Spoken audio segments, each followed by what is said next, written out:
اعوذ باللہ من الشیطان الرجیم بسم اللہ الرحمن الرحیم سورہ الانبیاء 31 سے 65۔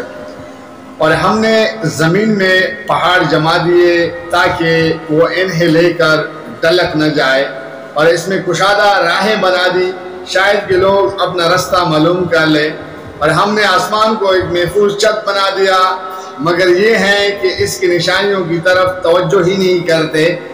اور وہ اللہ ہی ہے جس نے رات اور دن بنائے اور سورج اور چاند کو پیدا کیا، سب ایک ایک فلک میں تیر رہے ہیں۔ اور اے محمد صلی اللہ علیہ وسلم، ہمیشگی تو ہم نے تم سے پہلے بھی کسی انسان کے لیے نہیں رکھی ہے۔ اگر تم مر گئے تو کیا یہ لوگ ہمیشہ جیتے رہیں گے؟ ہر جاندار کو موت کا مزہ چکھنا ہے، اور ہم اچھے اور برے حالات میں ڈال کر تم سب کی آزمائش کر رہے ہیں۔ آخرکار تمہیں ہماری ہی طرف پلٹنا ہے۔ یہ منکرین حق جب تمہیں دیکھتے ہیں تو تمہارا مذاق بنا لیتے ہیں، کہتے ہیں کیا یہ ہے وہ شخص جو تمہارے خداؤں کا ذکر کیا کرتا ہے؟ اور ان کا اپنا حال یہ ہے کہ رحمان کے ذکر سے منکر ہے۔ انسان جلد باز مخلوق ہے، ابھی بھی تم کو اپنی نشانیاں دکھائے دیتا ہوں، جلدی نہ مچاؤ۔ یہ لوگ کہتے ہیں آخر یہ دم کی پوری کب ہوگی؟ اگر تم سچے ہو، کاش ان کافروں کو اس وقت کا کچھ علم ہوتا جبکہ یہ نہ اپنے منہ آگ سے بچا سکیں گے اور نہ اپنے پیٹیں، اور نہ ان کو کہیں سے مدد میں پہنچے گی۔ وہ بلا اچانک آئے گی اور انہیں اس طرح یکلخ دبوچ لے گی کہ یہ نہ اس کو دفع کر سکیں گے اور نہ ان کو لمحہ بھر مہلت مل سکے گی۔ مذاق تم سے پہلے بھی رسولوں کا اڑایا جا چکا ہے، مگر ان کا مذاق اڑانے والے اس چیز کو پیر میں آ کر رہے جس کا وہ مذاق اڑاتے تھے۔ اے محمد صلی اللہ علیہ وسلم، ان سے کہو کون ہے جو رات کو یا دن کو تمہیں رحمان سے بچا سکتا ہو؟ مگر یہ اپنے رب کی نصیحت سے منہ موڑ رہے ہیں۔ کیا یہ کچھ ایسے خدا رکھتے ہیں جو ہمارے مقابلے میں ان کی حمایت کریں؟ وہ نہ تو خود اپنی مدد کر سکتے ہیں اور نہ ہماری ہی تائید ان کو حاصل ہے۔ اصل بات یہ ہے کہ ان لوگوں کو اور ان کے آباء و اجداد کو ہم زندگی کا سر و سامان دیے چلے گئے ہیں، یہاں تک کہ ان کو دن لگ گئے، مگر کیا انہیں نظر نہیں آتا کہ ہم زمین کو مختلف سمتوں سے گھٹاتے چلے آ رہے ہیں؟ پھر کیا یہ غالب آ جائیں گے؟ ان سے کہہ دو کہ میں تو وحی کی بنا پر تمہیں متنبہ کر رہا ہوں، مگر بہرے اور پکار کو نہیں سنا کرتے جبکہ انہیں خبردار کیا جائے۔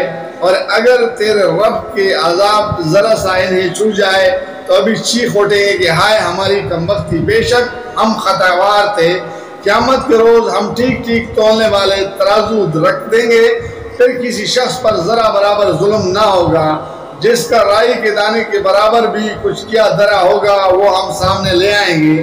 وہ حساب لگانے کے لیے ہم کافی ہیں۔ پہلے ہم موسیٰ علیہ السلام اور ہارون علیہ السلام کو فرقان اور روشنی اور ذکر عطا کر چکے ہیں، ان متقی لوگوں کی بھلائی کے لیے جو بے دیکھے اپنے رب سے ڈریں اور جن کو حساب کی اس گھڑی کا کٹکا لگا ہوا ہو۔ اور اب یہ بابرکت ذکر ہم نے تمہارے لیے نازل کیا ہے، کہ کیا تم اس کو قبول کرنے سے انکاری ہو؟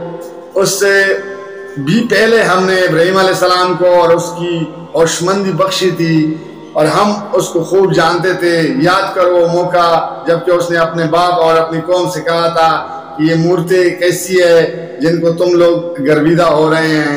انہوں نے جواب دیا ہم نے اپنے باپ دادا کو ان کی عبادت کرتے پایا ہے۔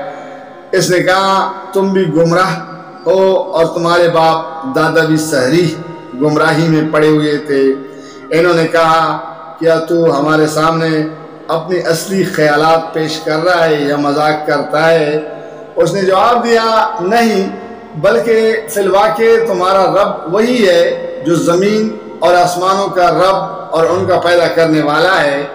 اس پر میں تمہارے سامنے گواہی دیتا ہوں، اور خدا کی قسم میں تمہاری غیر موجودگی میں ضرور تمہارے بتوں کی خبر لوں گا۔ چنانچہ اس نے ان کو ٹکڑے ٹکڑے کر دیا اور صرف ان کے بڑے کو چھوڑ دیا تاکہ شاید وہ اس کی طرف رجوع کرے۔ انہوں نے آ کر بتوں کا یہ حال دیکھا تو کہنے لگے ہمارے خداؤں کا یہ حال کس نے کر دیا، بڑا ہی کوئی ظالم تھا وہ۔